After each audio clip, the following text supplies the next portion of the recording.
পিরিয়ডের সময় sanitary pad সবচেয়ে বেশি ব্যবহার হয়ে থাকলেও মেনস্ট্রুয়াল কাপ অ্যান্ড ট্যাম্পনের ব্যবহারও বেশ বেড়েছে রিসেন্টলি। তবে এমন অনেকেই আছেন যারা ইউজ করতে চাচ্ছেন কিন্তু প্রপার ইনফরমেশন অ্যান্ড কনফিডেন্সের অভাবে ইউজ করা হয়ে উঠছে না।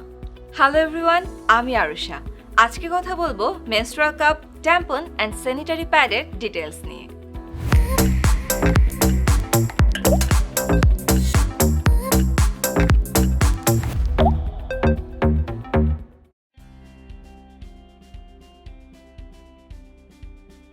একটি কাপ পিরিয়ডের সময় আপনার মেনস্ট্রুয়াল ব্লাড স্টোর করবে। বেশ ইন্টারেস্টিং না?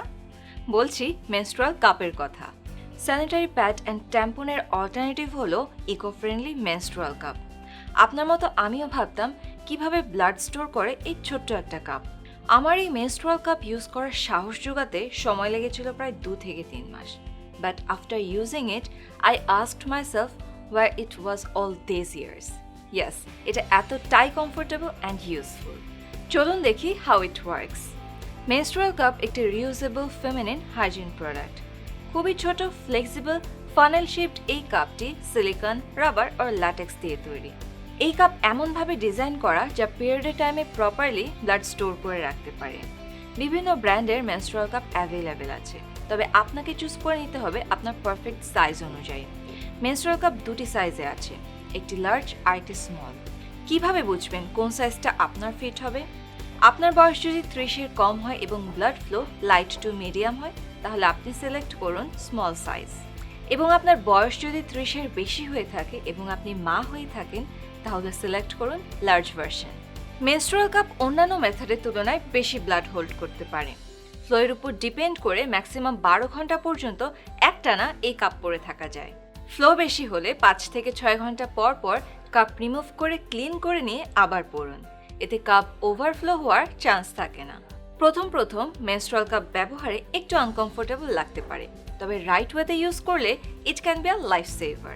মেনস্ট্রুয়াল কাপ ব্যবহার করার আগে হাত এবং মেনস্ট্রুয়াল কাপ এর দুটোই খুব ভালোভাবে ক্লিন করে নিতে হবে। এরপর ক্লিন মেনস্ট্রুয়াল কাপটি হাফ করে টাইটলি ফোল্ড করে নিন। এরপর স্কোয়াটিং পজিশনে কমফোর্টেবলি বসে আস্তে আস্তে ইনসার্ট করুন। পুরো ইনসার্ট হয়ে গেলে হালকা রোটেট করে নিন। এতে ফোল্ডেড কাপ ফুললি ওপেন হয়ে এয়ারটাইট সিল করবে। এতে লিকেজ হওয়ার কোনো চান্সই থাকবে না। যদি কারেক্টলি মেনস্ট্রুয়াল কাপ ইনসার্ট হয়ে যায় তাহলে আপনি এতটাই কমফোর্টেবল ফিল করবেন যে কিছু ফিলই হবে না। ভাবছেন ইনসার্ট তো হয়ে গেল, এখন বের করব কি করে? টেনশনের কিছুই নেই। মেনস্ট্রুয়াল কাপ বের করার ক্ষেত্রেও হাত ভালো করে ক্লিন করে নিতে হবে। এরপর ইন্ডেক্স অ্যান্ড থাম্ব ফিঙ্গার দিয়ে বের করতে হবে। বেজ এরিয়া হালকা পিঞ্চ করে নিলে এয়ারটাইট সিল রিলিজ হয় এবং ইজিলি পুল ডাউন করা যায়। কাপ বের হয়ে গেলে হালকা গরম পানি দিয়ে ক্লিন করে নিয়ে পরবর্তীতে আবার ইউজ করুন। রিউজেবল মেনস্ট্রুয়াল কাপ পুনরায় ব্যবহার করার আগে প্রপারলি ওয়াশ করে মুছে নিতে হবে। পিরিয়ড চলাকালীন এই কাপ ব্যবহারের সময় প্রতিদিন অ্যাটলিস্ট 2 বার হালকা গরম পানি দিয়ে ক্লিন করে নিন।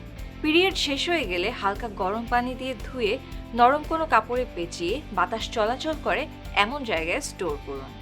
রিউজেবল মেনস্ট্রুয়াল কাপগুলো 6 মাস থেকে 10 বছর পর্যন্ত ইউজ করা যায় যদি আপনি যত্ন সহকারে ইউজ করে থাকেন।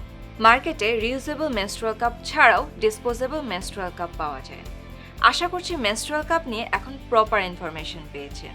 চলুন এখন দেখে নেই নেক্সট আরেকটি ফেমিনিন হাইজিন প্রোডাক্ট ট্যাম্পন নিয়ে।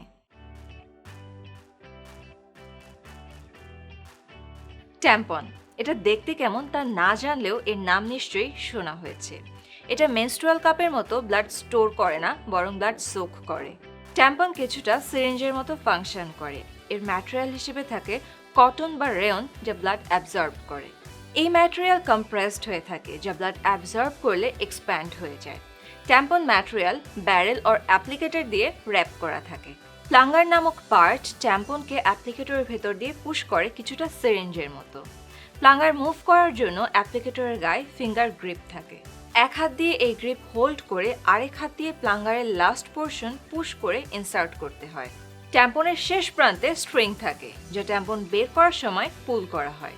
ট্যাম্পন ইউজ করার জন্য কোনো লুব্রিকেশনের প্রয়োজন নেই। মেনস্ট্রুয়াল ফ্লুইডের কারণে ট্যাম্পন ইজিলি ইনসার্ট হয়ে যায়। ট্যাম্পন ইউজের আগে হাত যেন ক্লিন থাকে তা এনশিওর করুন। এরপর স্কোয়াটিং পজিশনে কমফোর্টেবলি বসে ট্যাম্পন ইনসার্ট করুন। ট্যাম্পন ইউজের সময় প্লাঙ্গারে পুশ করতে হবে। ইনসার্ট হয়ে গেলে প্লাঙ্গার এবং অ্যাপ্লিকেটর দুটোই সরিয়ে ফেলুন। আর স্ট্রিং বাহিরে থাকবে ট্যাম্পন বের করার জন্য। ইনসার্ট করার সময় যেই পজিশনে বসা হয়েছিল ঠিক একই পজিশনে বসে স্ট্রিং পুল করে ট্যাম্পন বের করতে হবে। কিছু ট্যাম্পন আছে অ্যাপ্লিকেটর ফ্রি, ফলে এটা ফিঙ্গার দিয়ে প্রেস করে ইনসার্ট করতে হয়। প্রতি 4 থেকে 8 ঘন্টার মধ্যে ট্যাম্পন চেঞ্জ করতে হবে। 8 ঘন্টার বেশি একদমই রাখা ঠিক হবে না। ট্যাম্পন যেহেতু রিউজেবল না, তাই একবার ব্যবহারের পর ফেলে দিতে হবে। ট্যাম্পন বা মেনস্ট্রুয়াল কাপ ইনসার্ট করার পর তা যদি ভেতরে হারিয়ে যায়, এমন কোশ্চেন বা কিউরিওসিটি নিশ্চয়ই আপনার মনে এসেছে, তাই না? কিন্তু এটা একদমই সম্ভব না, কারণ আমাদের vagina is only 3 to 4 inch deep এবং এর এন্ড পয়েন্টে সার্ভিক্স ক্লোজ থাকে। সো মেনস্ট্রুয়াল কাপ বা ট্যাম্পন ভেতরে হারিয়ে যাওয়ার প্রশ্নই আসে না। আরেকটা কথা, আমাদের ভ্যাজাইনা অ্যান্ড ইউরেথ্রার দুটো সেপারেট ওপেনিংস হয়, ফলে ট্যাম্পন বা কাপ ইনসার্টেড থাকা অবস্থাতেও ইউ ক্যান ইউরিনেট।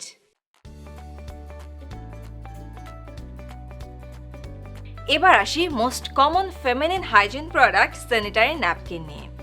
মেনস্ট্রুয়েশনের শুরু থেকে সবচেয়ে কনভেনিয়েন্ট, কমফোর্টেবল অ্যান্ড অ্যাফোর্ডেবল যদি কিছু ইউজ করে থাকি, সেটা হলো স্যানিটারি ন্যাপকিন। ডিসপোজেবল প্যাড সাধারণত ব্লিচড রেয়ন, কটন অ্যান্ড প্লাস্টিক্স দিয়ে বানানো হয়। অনেক সময় খেয়াল করবেন প্যাডে ব্লাড অ্যাবজর্ব হওয়ার পর তা জেল ধরনের হয়ে যায়। এর কারণ হলো প্যাডে পলিমার পাউডার নামক পাওয়ারফুল অ্যাবজর্বেন্ট রয়েছে, যা ময়েশ্চারের সংস্পর্শে আসলে জেলে ট্রান্সফর্ম হয়। অর্থাৎ এই পাউডার ব্লাড অ্যাবজর্ব হয়ে জেলে ট্রান্সফর্ম হয়। অনেকেই বুঝতে পারে না এত ধরনের স্যানিটারি প্যাডের মধ্যে কোনটা তার ব্লাড ফ্লো অনুযায়ী পারফেক্ট হবে। আমি একটু সহজ করে দিই তাহলে প্যাড সিলেকশনটা। যদি মিডল রেঞ্জের ব্লাড ফ্লো হয় তাহলে রেগুলার প্যাড ইউজ করুন। একটু thin and light weight pad use করতে চাইলে চুজ করুন আলট্রা থিন প্যাড। ব্লাড ফ্লোটা যদি একটু বেশি হয় তবে নিয়ে নিন ম্যাক্সি বা সুপার প্যাড। আর রাতে ঘুমানোর সময় যেহেতু বডি এপাশ থেকে ওপাশ হয়, তাই লিকেজ যেন না হয়, তাই নিয়ে নিন ওভারনাইট প্যাড। পিরিয়ড যখন শেষের দিকে থাকে এবং তেমন ফ্লো থাকে না, তখন ইউজ করতে পারেন প্যান্টি লাইনার।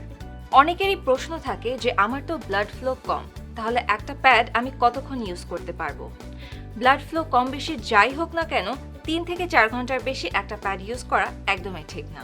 সো জানা হয়ে গেল menstrual cup, tampon and sanitary pad নিয়ে। সো এখন আপনার পছন্দ অনুযায়ী ইউজ করুন feminine hygiene product. I hope this video was helpful. ভিডিওটি ভালো লেগে থাকলে শেয়ার করুন। আমাদের আরও আপডেট পেতে ফলো করুন সাজগোজের সোশ্যাল মিডিয়া প্ল্যাটফর্মগুলো। See you next time. Till then, take care.